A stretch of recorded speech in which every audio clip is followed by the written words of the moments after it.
à mon aide. Seigneur, viens à mon secours. Gloire au Père, au Fils, au Saint-Esprit, maintenant et toujours. Dans les siècles des siècles. Amen. Alléluia.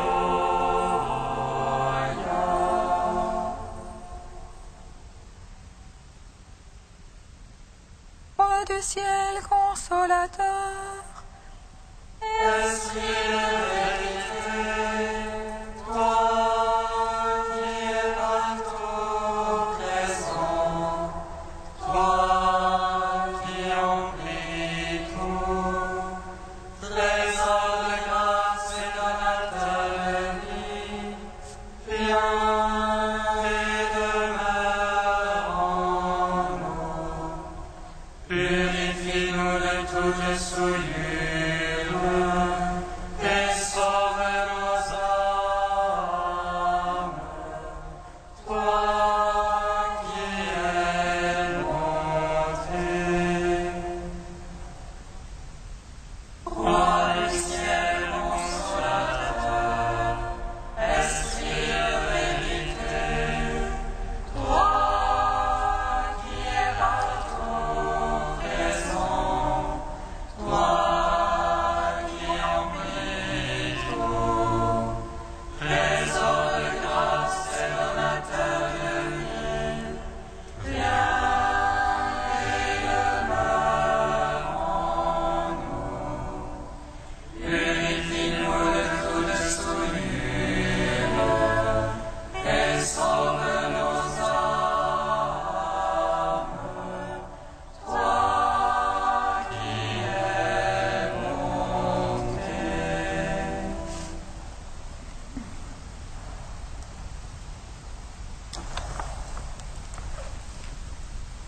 lorsque tu es descendu vers la mort immortelle, L'enfer fut renversé par la splendeur de ta divinité. Et lorsque tu ressuscitas les morts, ils gisaient au fond du tombeau. Tous les anges dans les cieux se mirent à chanter. Gloire à toi, source de vie, ô Christ notre Dieu. Lorsque tu es descendu vers la mort immortelle, l'enfer fut renversé par la splendeur de ta divinité. Et lorsque tu ressuscitas les morts, ils gisaient au fond du tombeau. Tous les anges dans les cieux se mirent à chanter. Gloire à toi, source de vie, ô Christ notre Dieu. Lorsque tu es descendu vers la mort immortelle, l'enfer fut renversé par la splendeur de ta divinité.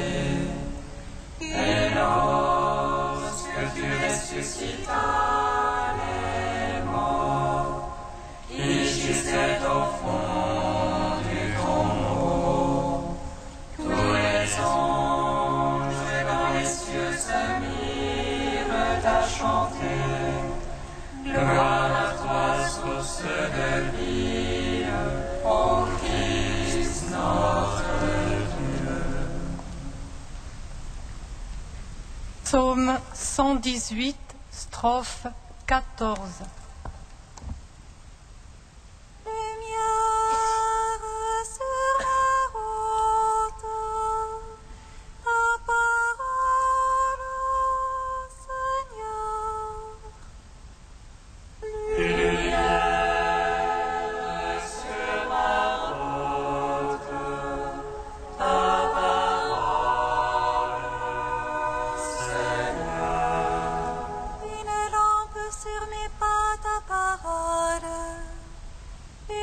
lumière sur ma route.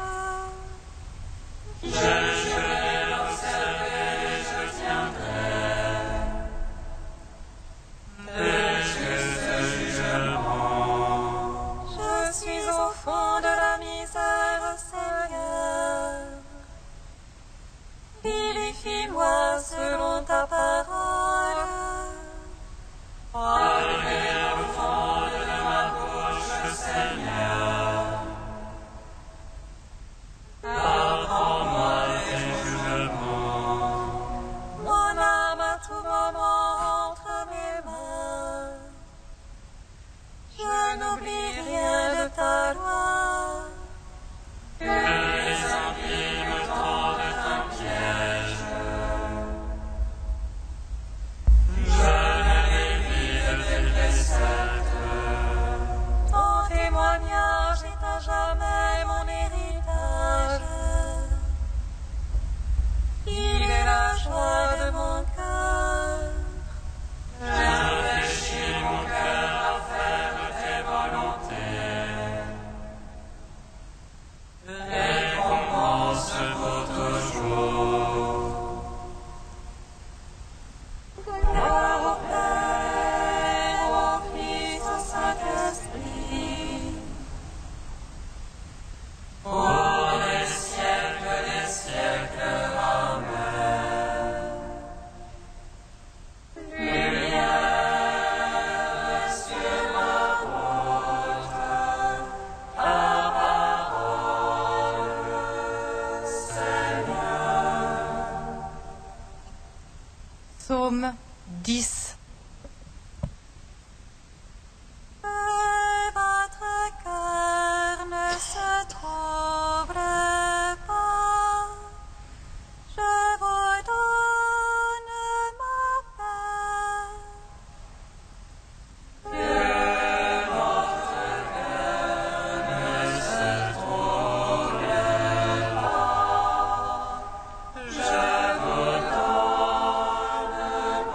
paix.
me lève, déclare le Seigneur. J'assurerai le salut à ceux qui en ont soif. Maintenant je me lève, déclare le Seigneur. Les paroles du Seigneur sont des paroles sincères. Un Jean natif qui sort de terre, cette fois épuré. Toi, Seigneur, tu nous prends en ta garde. Tu nous protèges contre cette engeance à jamais. Vois de toutes parts, rôdent les impies. La bassesse est au sommet parmi les fils des hommes. Gloire au Père, au Fils, au Saint-Esprit. Pour les siècles, Amen.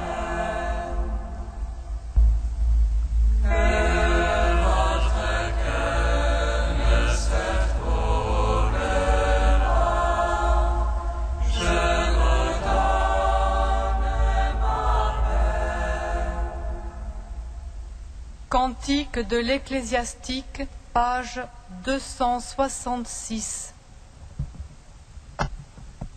Mon fils, si tu prétends servir le Seigneur, prépare-toi l'épreuve. Fais-toi un cœur fort, arme-toi de courage. Ne te laisse pas entraîner au temps de l'adversité. Attache-toi au Seigneur, ne t'éloigne pas de lui, afin d'être exalté à ton dernier jour. Ô ce qui t'appartient, accepte-le dans les vicissitudes sans passion. Car l'or est éprouvé dans le feu, et les élus dans la fournaise de l'humiliation.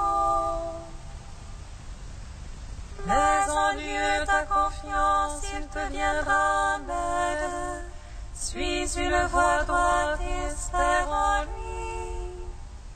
Vous qui craignez le Seigneur, comptez sur sa miséricorde. Ne vous écartez pas du chemin vous tomberiez. Vous qui craignez le Seigneur, mettez en lui votre confiance, et votre récompense ne saurait manquer. Vous qui craignez le Seigneur, espérez ses bienfaits, la joie éternelle et la miséricorde. Ceux qui craignent le Seigneur ne transgressent pas ses paroles. Ceux qui l'aiment observent ses voies. Ceux qui craignent le Seigneur cherchent à lui plaire. Ceux qui l'aiment se rassasient de sa loi. Ceux qui craignent le Seigneur ont un cœur préparé. Ils savent s'humilier devant lui. Jetons-nous dans les bras du Seigneur. Ne nous appuyons pas sur les hommes. Car telle est sa majesté, telle aussi sera sa miséricorde. Rendons gloire au Père Tout-Puissant, à son Fils Jésus-Christ le Seigneur. À l'Esprit qui habite en nos cœurs, pour les siècles des siècles. Amen.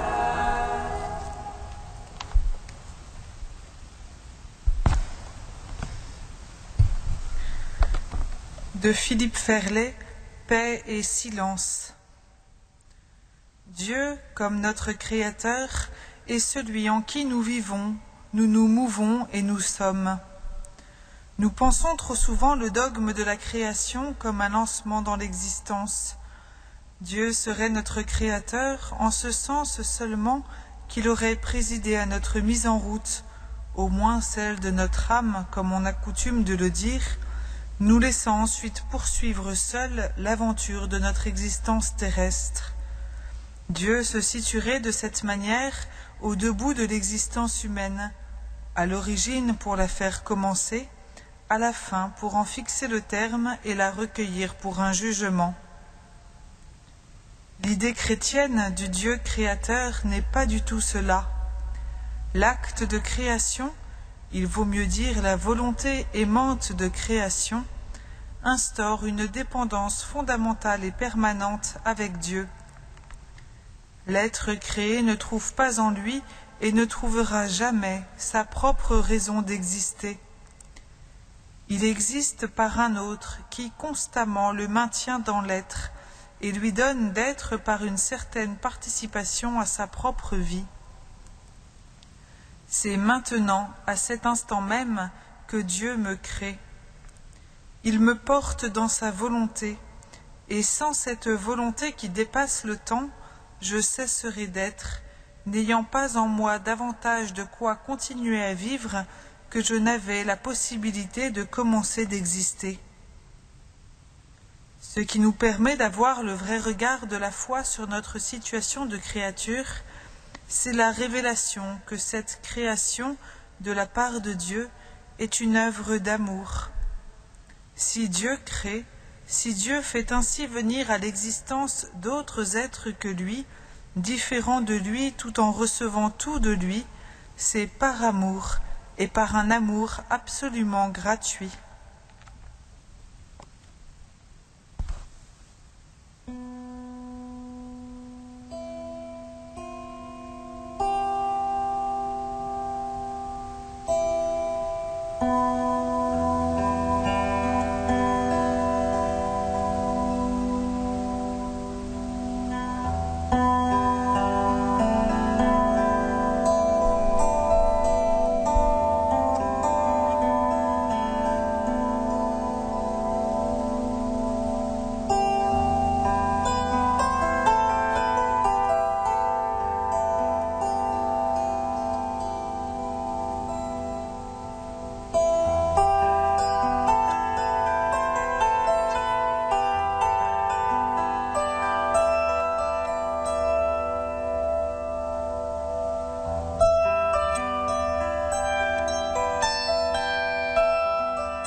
Tu es Dieu dans les siècles des siècles.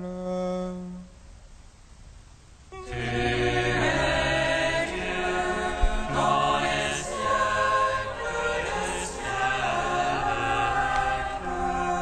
Les fils d'Israël ont établi des rois sans me consulter. Avec leur argent et leur or, ils se sont fabriqués des idoles. Ils seront anéantis. Tu es Dieu dans les siècles des siècles.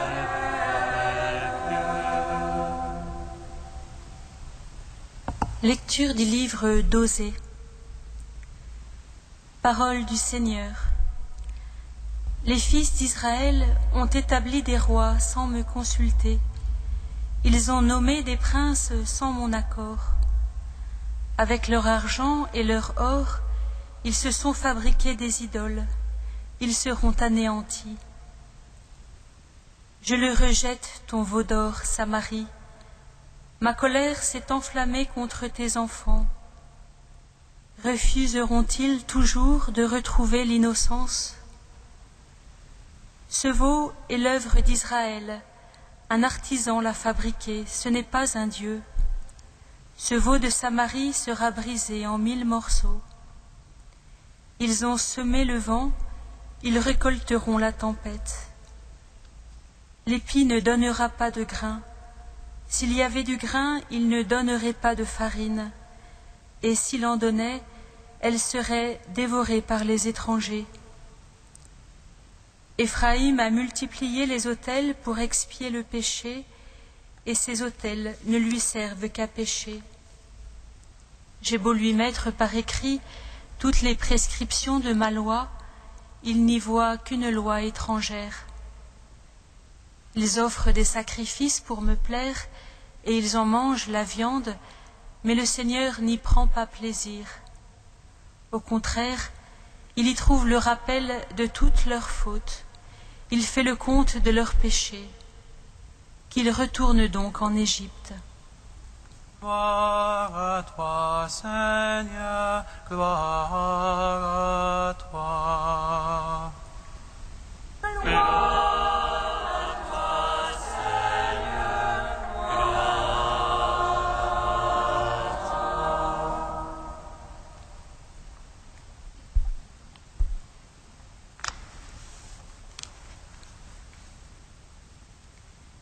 Refuseront-ils toujours de retrouver l'innocence?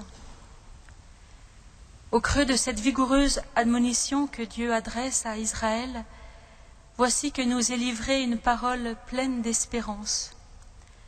Le grand désir de Dieu, c'est qu'Israël retrouve son innocence.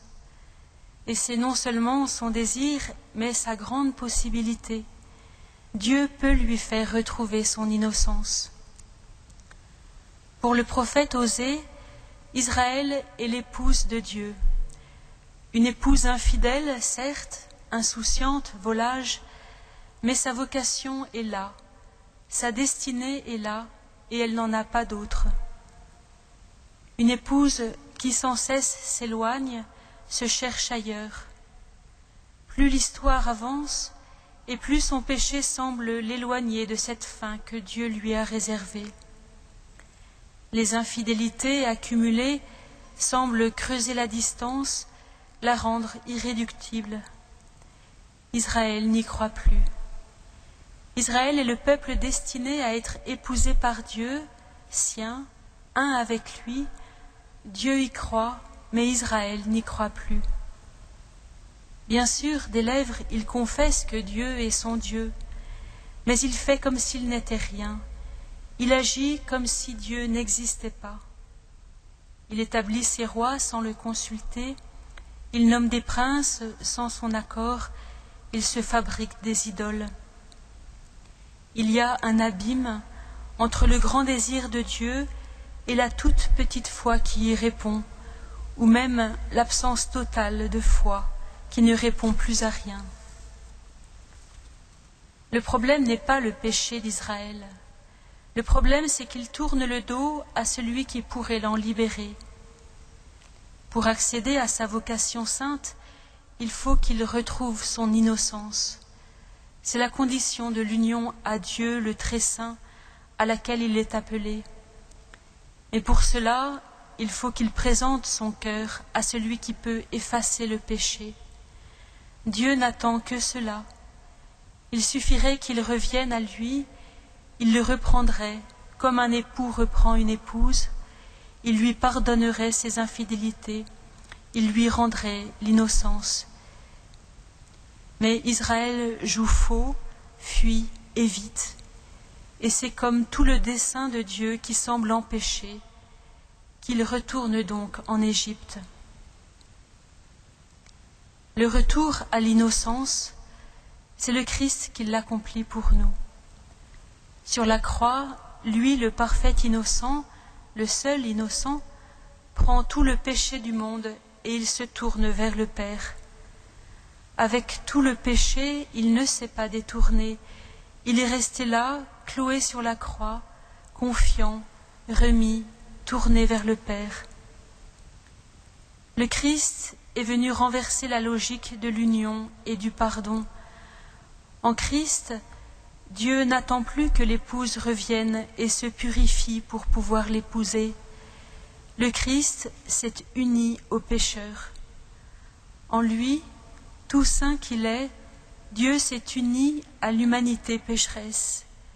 Il s'unit au pécheur et c'est cette union qui le sauve, qui lui fait retrouver son innocence. En lui, c'est l'humanité qui peut, qui pourra toujours se tourner vers le Père pour lui permettre d'accomplir le dessein qu'il ne cesse de lui réserver, la faire une avec lui pour la sanctifier.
Seigneur, souviens-toi.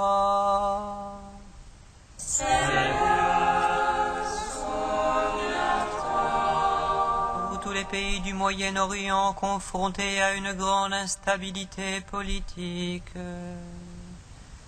Seigneur, nous te prions.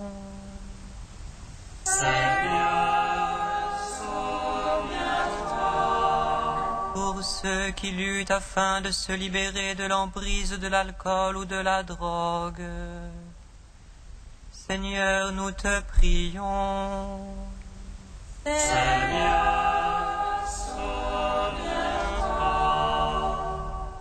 Pour les personnes vulnérables confrontées aux séductions mensongères des sectes, Seigneur, nous te prions.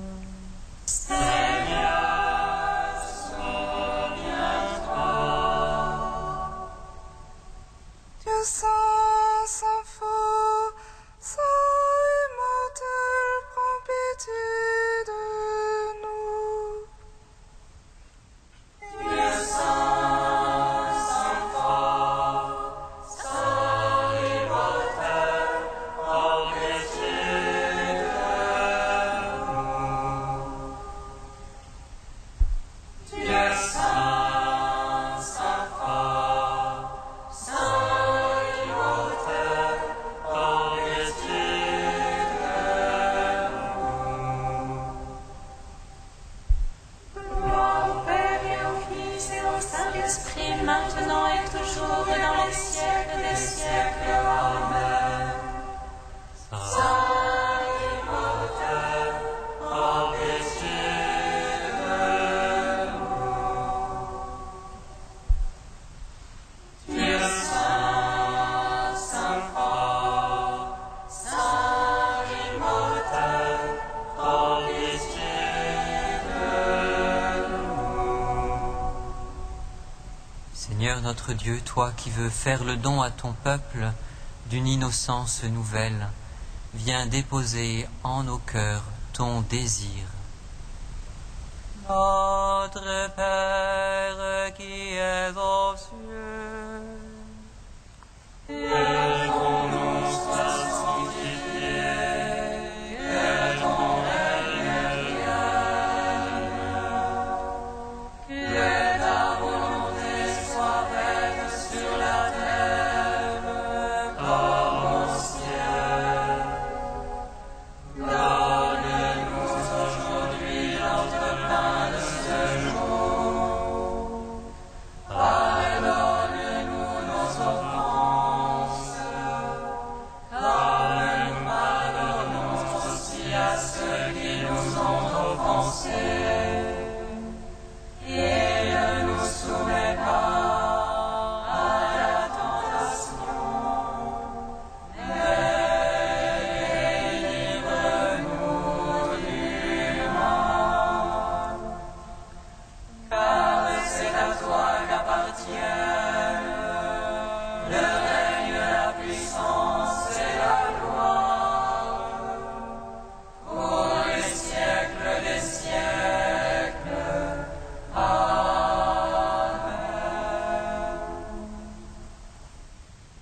Dieu qui a relevé le monde par les abaissements de ton Fils, donne à tes fidèles une joie sainte. Tu les as tirés de l'esclavage du péché, fais-leur connaître le bonheur impérissable. Par Jésus-Christ, ton Fils, notre Seigneur et notre Dieu, qui règne avec toi et le Saint-Esprit, maintenant et pour les siècles des siècles. Bénissons le Seigneur.